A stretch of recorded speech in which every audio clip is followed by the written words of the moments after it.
Bonjour, bienvenue parmi nous. Aujourd'hui, nous allons parler de manière approfondie de ce que nous devrions mettre en œuvre pour que notre vie reflète la vision que Dieu avait. Je voudrais vous dire dans cette vidéo, je ne sais pas si je l'ai déjà dit, mais j'ai appris que quand vous likez les vidéos, YouTube l'envoie à plus de personnes. Merci de vous abonner, de liker, d'appuyer sur like afin que vous puissiez nous aider à distribuer ces vidéos. Vous savez, dans la tête, on a beaucoup d'idées pour le succès, on a beaucoup d'idées pour développer des choses nous-mêmes, beaucoup d'idées pour pouvoir présenter dans ce monde des enfants de Dieu qui soient pas seulement légitimes, c'est-à-dire qui reflètent l'image de Dieu, mais qui reflètent aussi la gloire de Dieu. Et donc, Dieu a mis en chacun de nous des rêves. Et ces rêves sont simplement là pour attiser notre attention et pour nous pousser à découvrir la vision de Dieu pour nous.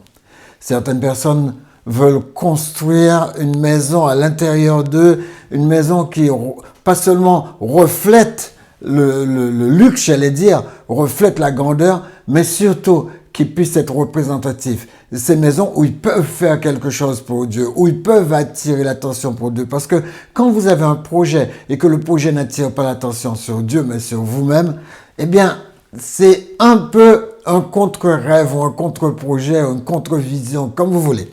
Alors, c'est à vous de savoir quels sont vos rêves, qu'est-ce que vous pouvez ramener à la réalité pour représenter la gloire de Dieu. Certaines personnes ont envie simplement de vivre des choses extraordinaires telles que sauter dans le vide avec un parachute ou même parfois certaines personnes sans parachute de manière à ce qu'ils puissent être rattrapés par une autre personne qui puisse leur passer leur parachute. Les amis, il y a tellement de choses dans notre tête. Il y a des choses à trier. Mais là où je vais aller avec vous ce matin, c'est comment trouver sa vie. Comment trouver sa vision. Comment trouver son projet. Parce que quel que soit ce que vous mettez en place, si vous n'avez pas un projet défini, sachez en tout cas que vous n'allez pas très loin. Alors, il y a une différence entre rêve et vision. La vision, c'est elle qui m'intéresse le plus ce matin. Il y a une différence entre rêve et vision. Le rêve traverse ma pensée et laisse des sentiments qui demeurent des souhaits. Ah oui, j'ai rêvé de ça, j'aurais bien aimé le réaliser, telle personne a fait ça, ça n'arrête pas de s'imposer à mon esprit, j'ai envie de le réaliser alors que c'est pas votre rêve. Donc, ça c'est un rêve. Donc, il traverse ma pensée, il me laisse des sentiments qui vont être des souhaits. Des choses que je souhaiterais bien faire, mais je sais très bien qu'au fond de moi-même, j'ai pas vraiment envie de m'investir dans ces choses. Alors la vision, c'est autre chose. La vision ne nous lâche pas. Quand vous avez quelque chose que Dieu a mis, rappelez-vous Joseph, Dieu a mis un rêve dans son cœur. Quand Dieu met ce rêve, c'est ça qu'on appelle une vision. C'est-à-dire, vous voyez la chose clairement, vous rêvez de la chose la nuit, quand vous vous levez, vous êtes poussé vers la chose, ne vous retenez pas. Parce que à force, quelquefois, de se retenir, de mettre en place cette vision concrète qui s'impose à notre esprit, eh bien, on manque à ce que Dieu voulait pour nous. On manque vraiment. On est appauvri de la direction à donner à notre vie. Parce qu'une vision m'inculque un projet. Une vision m'inculque qui est-ce que je vais fréquenter. Il m'inculque aussi quel est le tri que je vais faire par rapport aux différentes professions que je vais accepter. Une vision m'impose cela. Il s'impose à moi. Il m'empêche d'accéder à n'importe quoi. Parce que c'est une réalité de Dieu vivant en moi. D'accord? Donc la vision reste dans mon cœur tant que je ne la fasse muer en décision puis en action. Il faut que vous arriviez à faire en sorte que cette vision que Dieu vous a donnée devienne une réalité. C'est là qu'est votre vie, c'est là qu'est votre épanouissement. Et je pourrais même ajouter, c'est là qu'est votre succès. Rappelez-vous l'histoire de Joseph. Ses frères l'ont traité de maître rêveur. Il avait une maîtrise en rêve selon son frère, maître rêveur. Le texte dit, Quand ils virent le frère arriver pour pouvoir apprendre des nouvelles pour son père, il lui dit, voilà le maître rêveur qui arrive. Le maître rêveur qui arrive. Ils se disent cela les uns les autres. Les amis, les gens peuvent vous qualifier, mais ça ne signifie pas qu'il faut baisser les bras.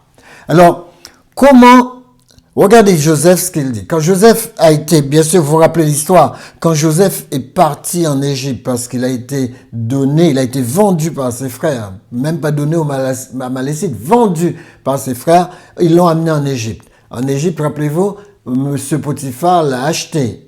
Et quand il l'a acheté, il a été au service de Monsieur Potiphar, et Monsieur Potiphar a dit, voilà un homme en qui il y a l'Esprit de Dieu. Vous voyez comment Joseph manageait bien, comment il s'occupait des affaires de Pharaon, mais de Potiphar. Mais ça n'allait pas durer, parce que rappelez-vous, l'histoire tourne mal. Madame Potiphar veut sauter sur lui, elle veut absolument en faire son amant, Joseph refuse. Et j'aime beaucoup cette phrase. Joseph dit, comment commettrai-je un acte aussi mauvais et pécherai-je contre Dieu? Comment est-ce que je vais faire une chose aussi mal que de pécher contre Dieu? On a aussi la réponse de Joseph quand il s'agissait de l'échanson du roi. Joseph répondit au Pharaon, ce n'est pas moi, c'est Dieu qui donnera au Pharaon l'explication qui convient. Vous avez remarqué ce qu'il fait? Chaque fois, il se rattache à Dieu. Il se rattache à Dieu, quelle que soit la situation. Il dit à les chansons, c'est Dieu qui va te révéler le rêve. Il dit la même chose à Pharaon, c'est Dieu. Chaque fois qu'il est devant quelqu'un, il représente Dieu. Les amis, c'est ça une personne qui a une vision. Une personne qui a une vision n'est pas venue se représenter. Une personne qui a une vision n'est pas venue avoir la grosse tête. Une personne qui a une vision est venue se mettre dans l'ombre afin que son Dieu soit mis en avant. Les amis, la première chose à apprendre dans les réponses de Joseph, je ne vis pas selon ce que je vois ou ce que je ressens. Parce que Madame Potiphar devait être une belle femme. Elle devait avoir des talons hauts. Elle devait être sur son 31 quand elle est venue le voir. Joseph a refusé. Il a refusé malgré cette beauté. Il a refusé malgré ces sentiments qu'il avait dans la poitrine. Mais elle est magnifique. Mais il a dit, comment ferai-je un aussi grand mal et pécherai-je contre Dieu? En clair, il est en train de dire, je ne vis pas selon ce que je vois. Je ne vis pas selon mes impulsions. Je ne vis pas selon ce que je ressens. Mais je vis selon ce que je sais. Ce que je sais, c'est que Dieu n'approuve pas cela. Vous avez vu comment c'est simple? Je sais que Dieu ne l'approuve pas, je passe mon chemin. C'est aussi simple que ça. Dieu ne demande pas plus que ça. Passe ton chemin, c'est pas fait pour toi, c'est pas le sentier sur lequel je t'ai dit de marcher. Je ne t'accompagnerai pas sur ce sentier-là. Si tu veux ma protection, sors de ce sentier, ne reste pas dedans. Les amis, l'apôtre Paul reprend. Nous savons du reste que toute chose concourt au bien de ceux qui aiment Dieu, de ceux qui sont appelés selon son plan. On est appelé selon le plan de Dieu. Et c'est ça qui va attirer mon attention ce matin. Dieu, il a un plan. Et ce plan, Dieu le met en chacun de nous sous forme de vision. Il dit, moi je planifie que Lambert va soigner les gens. Dieu l'a planifié, mais il a fallu que je comprenne le plan de Dieu, cette vision que Dieu impose sur moi, et que ce soit moi qui le transforme en plan. Vous savez, quand vous prenez la Bible, le premier endroit où Dieu parle de plan, c'est dans la Genèse. Il faut un plan. Les gens qui n'ont pas de plan ne vont nulle part. Les gens qui n'ont pas de plan ne réussissent pas. Les gens qui n'ont pas de plan n'ont pas de succès. Il faut absolument comprendre que vous ne pouvez pas avoir la foi sans un plan, parce que Jacques dit que la foi sans un plan est morte. La foi sans une vision, la foi sans un travail qui l'accompagne. Parce que pour faire ce travail, il faut un plan pour le faire. La foi sans ses œuvres, pour faire une œuvre, il faut une planification. Vous n'allez pas faire une œuvre comme ça. Les œuvres ne tombent pas au pif. Il faut un plan pour faire cette œuvre. Il faut un plan pour avancer. Donc si vous n'avez pas de plan, on ne peut pas savoir si vous avez la foi. La foi, ça devient une espérance que j'ai, mais une belle espérance qui demeure quelque chose que je souhaite. La foi n'est pas un souhait. La foi, c'est une réalité. Et si vous ne mettez pas quelque chose derrière cette réalité, votre foi est morte. Votre foi, c'est un tas de croyances qui vont nulle part, mais qui ne se concrétisent jamais. Donc, à vous de savoir. Quand on regarde le psaume 56, verset 10, regardez ce que David dit. Je sais que Dieu est pour moi. Quelle que soit la décision que je prends, je sais que Dieu est pour moi. Et la Bible ajoute, c'est psaume 56, verset 10, la dernière partie, dit, c'est tout ce que je dois savoir. C'est tout ce que le croyant doit savoir, que Dieu est de son côté. Parce que quand nous avons Dieu, nous avons la majorité. Les amis, avec les années, apprenons à être sages. Apprenons à être cool. Apprenons à être dociles à la voix de Dieu. Apprenons à trier, à ne pas écouter n'importe quoi. Parce que la sagesse nous permet de faire ça aussi. Apprenons à être nous-mêmes. Regardez Proverbe 16. Je vais rester un instant sur Proverbe 16. Proverbe 16, c'est le passage biblique qui conforte le plan de Dieu. Il conforte le plan de Dieu. Il conforte le fait que Dieu a un plan. Mais avant de le lire, j'aurais aimé que vous traversiez un peu la Genèse avec moi. Dieu fait un plan. Dieu met le plan dans le jardin. Il dit, voilà, je vais mettre un jardin en Éden. Et ensuite, il a construit tout cela. Il a dit, dans mon plan, il y a un homme qui va arriver. Et donc, il a mis cet homme dans le jardin pour le travailler et en prendre soin. Le mot travailler ici signifie devenir. Adam devait devenir quelqu'un en travaillant. Les gens qui ne travaillent pas ne deviennent pas quelqu'un. Donc, en hébreu, travailler, c'est devenir. Quand Dieu a mis Adam dans le jardin, sa femme est arrivée. Et quand sa femme est arrivée, le premier homme, lui, avec sa femme, ils ont désobéi. C'était le premier échec du plan de Dieu. J'ai pas dit le premier échec de Dieu, le premier échec du plan de Dieu. Vous voyez, ça signifie que Dieu lui-même connaît l'échec dans les plans qu'il met en œuvre. Il met en œuvre le plan devait se dérouler comme ça, mais ce qui est extraordinaire, c'est que quand Dieu parle à son ennemi, 2 chapitres plus loin, Dieu a déjà un plan. Chapitre 3, verset 15. Il dit, écoute-moi bien. Un jour, un enfant naîtrait de cette femme, de sa descendance de cette femme. Et cet enfant t'écrasera la tête. Dieu, quand il a fait ses plans, il fait aussi ses plans en fonction des échecs qu'il peut avoir. Alors les amis, ça nous apprend quelque chose d'extraordinaire. N'ayez pas peur des échecs. Les échecs font partie du plan. C'est à vous de prévoir. Dieu ne va pas prévoir pour vous, selon ce que je vois dans ce passage. Et on va essayer de voir ce passage. Les projets que forme le cœur dépendent de l'homme. Vous avez vu ça? Ça signifie que dans votre cœur, quand vous êtes né, dans votre pensée, dans vos sentiments, dans votre capacité, dans votre volonté, Dieu, il a posé un projet. C'est la vision qu'il vous a donnée. Il a posé un projet. Mais regardez ce qu'il dit. Tout ce qui concerne le cœur, c'est moi qui l'ai mis. L'homme dépend de ça. C'est l'homme qui doit le retirer. Ça ne dépend pas de Dieu. Dieu l'a déjà posé. Les projets que forme le cœur dépendent de l'homme. C'est l'homme qui les met en œuvre. Vous ne pouvez pas mettre un projet en œuvre sans avoir un plan. Il faut prendre une feuille de papier, dit la Bible. Jésus va plus loin. Vous ne pouvez pas construire une maison sans vous asseoir d'abord. Donc quand vous faites un projet, asseyez-vous. Faites ça sérieusement. Prenez une feuille de papier et commencez à sortir de votre pensée. Le cœur, c'est la pensée. Commencez à sortir de votre pensée, de votre volonté, de vos sentiments, des choses qui vous parlent. Commencez à les mettre sur papier. Des fois, vous allez les mettre sur papier, vous allez voir...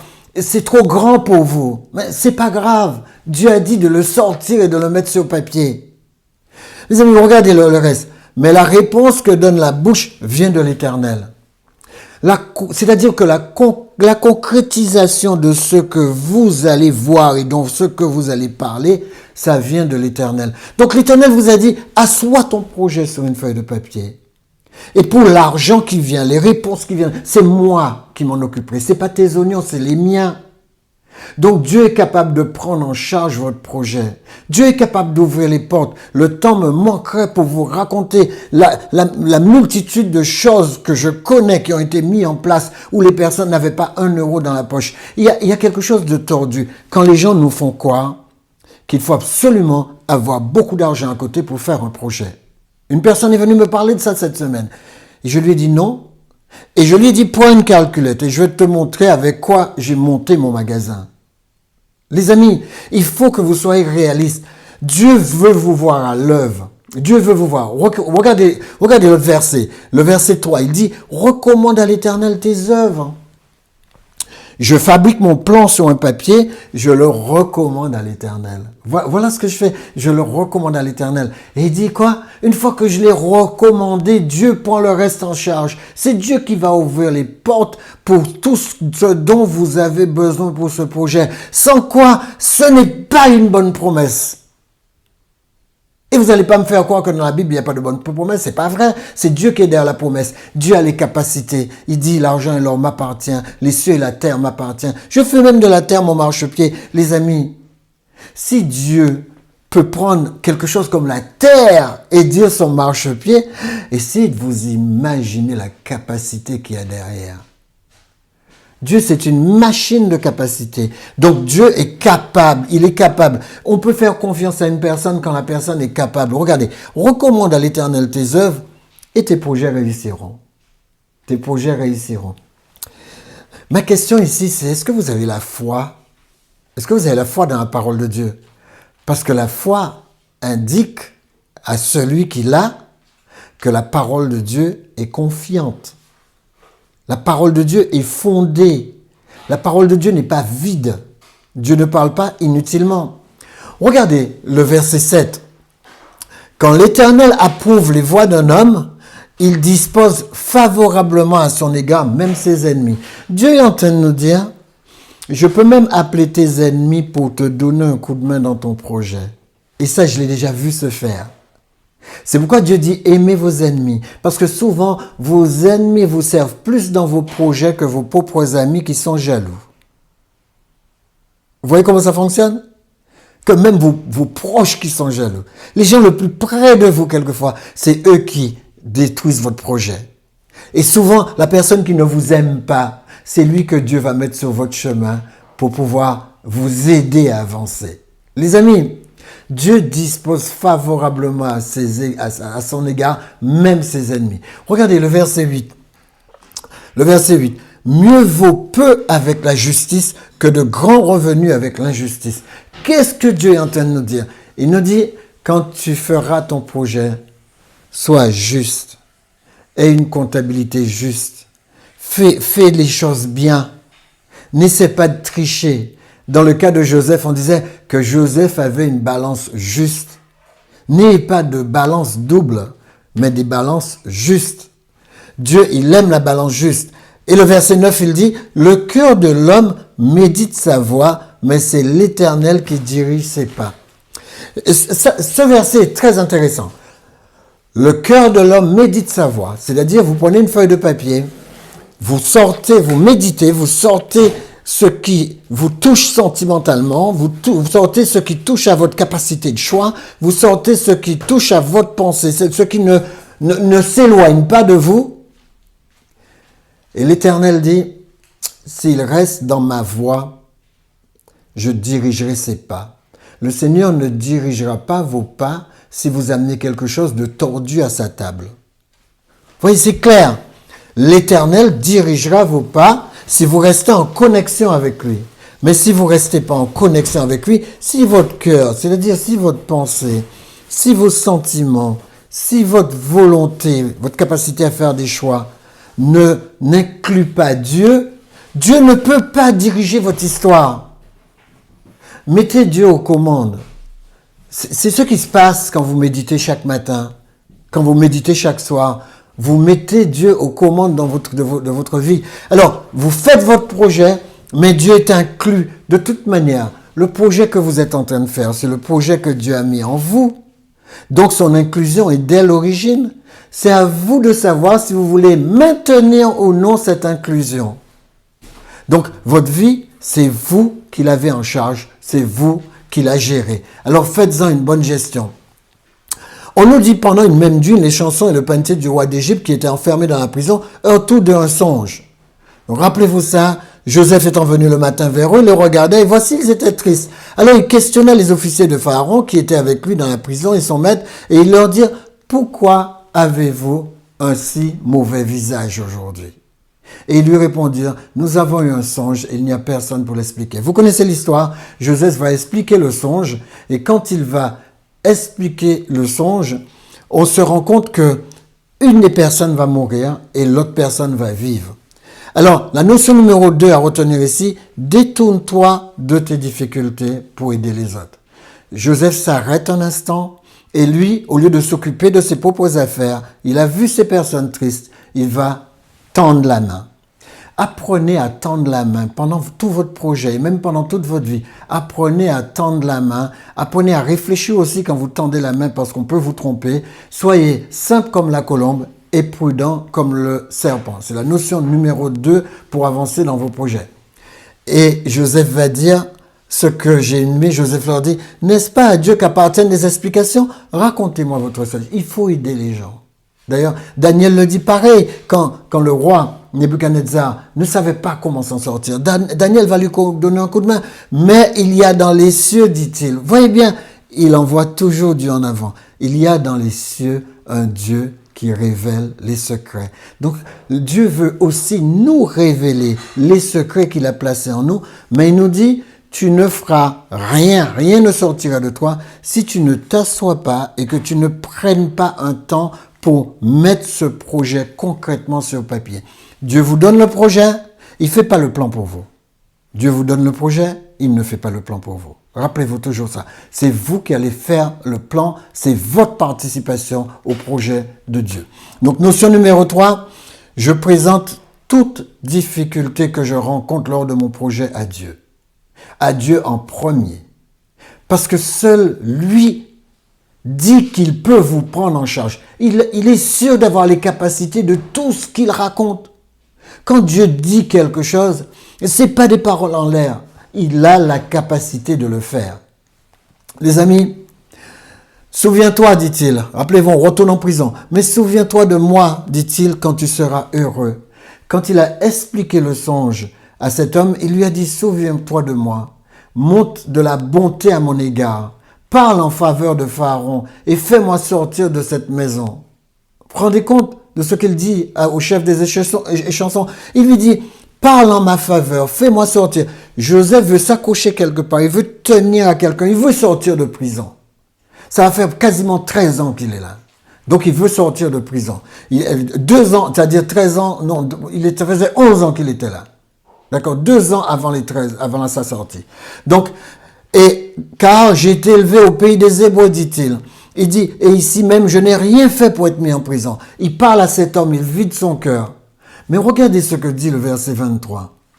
Il dit, le chef des échansons ne pensa plus à Joseph, il l'oublia. Vous ne pouvez pas faire confiance aux gens pour amener votre projet à la réalité. Bien sûr, la faiblesse dans laquelle vous êtes vous pousse souvent, c'est la tentation, vous pousse souvent à demander de l'aide quelque part, à essayer de voir comment vous pouvez vous en sortir tout seul. C'est pas ce que Dieu dit. Joseph l'a fait parce qu'il est dans la détresse. Le résultat, c'est que le gars l'a bien vite oublié quand il a repris sa place. Les amis, dans Lamentation, Jérémie dit, il est bon d'attendre en silence le secours de l'Éternel. Il est bon d'être patient, d'être persévérant et d'attendre que Dieu agisse, au lieu de courir pour que des hommes agissent pour vous. Notion numéro 4, ne comptez pas que sur vos relations, comptez sur Dieu. Comptez sur Dieu. La relation, c'est pour un temps. Bien sûr, on peut compter pour les petites choses sur sa relation. Mais comptez sur Dieu pour les grandes choses, parce que vous allez vers des grandes choses. Alors 2 ans plus tard, c'est-à-dire que ça fait 13 ans qu'il est vraiment dans cette difficulté, 2 ans se sont écoulés, puis Pharaon fit un rêve. Vous voyez comment Dieu agit? Dieu dit, c'est pas les chansons que j'ai choisies pour te tirer de là. Mais Pharaon lui-même, celui qui est le président directeur général de l'Égypte, Il dit, celui qui est le roi, c'est lui que je choisis pour te sortir de là. Alors, notion numéro 6, plus la difficulté est grande, plus la délivrance est proche.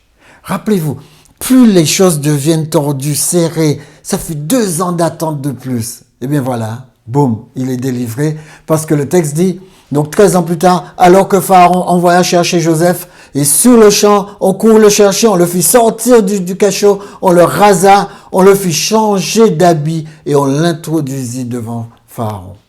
Et à partir de là, son rêve, qu'il a raconté aux frères, qui l'ont détesté, et qui l'ont vendu pour des Amalécites pour être emmenés esclaves en Égypte, eh bien ce rêve va devenir réalité.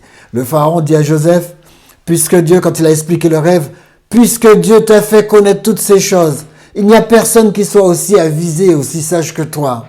Tu seras donc à la tête de mon royaume, et tout mon peuple se pliera à tes ordres. Moi-même, je ne serai au-dessus de toi que par le trône. Les amis, ainsi, lui dit-il, je te mets à la tête de toute l'Égypte. Il n'y a rien qui soit plus grand. Le rêve est devenu réalité. Effectivement, les gerbes vont maintenant se prosterner devant lui. Les amis, notion numéro 7, les plans de Dieu sont parfaits. Le plan de Dieu est plus parfait que votre plan. Le plan de Dieu pour vous est bien mieux que votre plan. Voilà pourquoi je fais confiance à Dieu. Parce qu'il n'y a personne qui soit un producteur comme lui. Il n'y a personne qui puisse assurer sa production, à sa production que nous sommes. Il n'y a personne qui puisse assurer à sa production que nous sommes une meilleure protection, une meilleure réalité, un meilleur épanouissement, un meilleur accomplissement. Les amis, savoir reconnaître le plan de Dieu, voilà ce que Dieu nous demande. Prends ton temps, assieds-toi et regarde la vision que je t'ai donnée. Regarde le projet que je t'ai assigné. Et surtout, assieds-toi et fais les plans qui vont te permettre d'y arriver. Parce que Dieu ne fera pas les plans pour toi. Je suis Joseph. Mon père il est encore en vie? Voilà ce qu'il dit à ses frères. Il dit, mais ses frères étaient incapables de répondre. Les amis, Joseph, il a la tête sur les épaules. Ses frères sont perdus. Il dit, ils avaient peur tellement de lui qu'ils ne savaient même pas quoi lui répondre. Je suis Joseph, leur dit-il, votre frère, que vous avez vendu pour être emmené en Égypte. Il leur dit la réalité, mais sans colère. Et maintenant, ne vous tourmentez pas, dit-il, et ne soyez pas fâchés de m'avoir vendu comme esclave. C'est pour vous sauver la vie que Dieu m'a envoyé devant vous. C'est pour vous sauver la vie que Dieu m'a envoyé devant vous. Vous voyez, Joseph, au lieu de réprimander ses frères, reconnaît le plan de Dieu dans le geste qu'a fait ses frères. Qu'est-ce que ses frères voyaient en Jésus? Qu'est-ce que tous ces gens qui étaient autour de lui voyaient en lui? Alors ses frères, ils voyaient un rêveur provocateur. Voilà ce qu'ils voyaient. Il dit, voilà, tu viens chaque fois nous raconter ton rêve, ça nous agace, ça nous rend jaloux. D'accord? Ensuite, qu'est-ce que les Amalécites voyaient en Joseph? Quand on leur a vendu Joseph, eh bien, ils voyaient une marchandise dont il fallait tirer profit. Ensuite, Madame Potiphar, elle voyait un bon à tout faire. Je m'arrêterai à ça. Ou encore un bon amant. Voilà ce qu'elle voyait en Joseph. Monsieur Potiphar voyait un bon intendant. Et Pharaon, vous savez ce que Pharaon a dit? Le Pharaon a dit, c'est un homme en qui habite l'Esprit de Dieu. Les amis, voilà ce que je veux entendre de moi. Un homme en qui habite l'Esprit de Dieu. Toute ma vie, je l'ai consacré qu'à ça. Un homme en qui habite l'Esprit de Dieu. Alors, et vous? Que voient les autres en vous? Que voulez-vous que les autres voient en vous? Comment vous allez faire pour agencer ce qu'ils voient en vous? Les amis, vous êtes capables de remettre cette réalité en place parce que vous avez la foi et tout est possible à celui qui croit. Éternel notre Père Céleste, merci pour ta présence, merci pour ta grandeur, merci pour ta réalité dans notre vie. Au nom de Jésus, pour ta gloire. Amen. Que Dieu vous bénisse, que Dieu vous garde. À la semaine prochaine. Au revoir.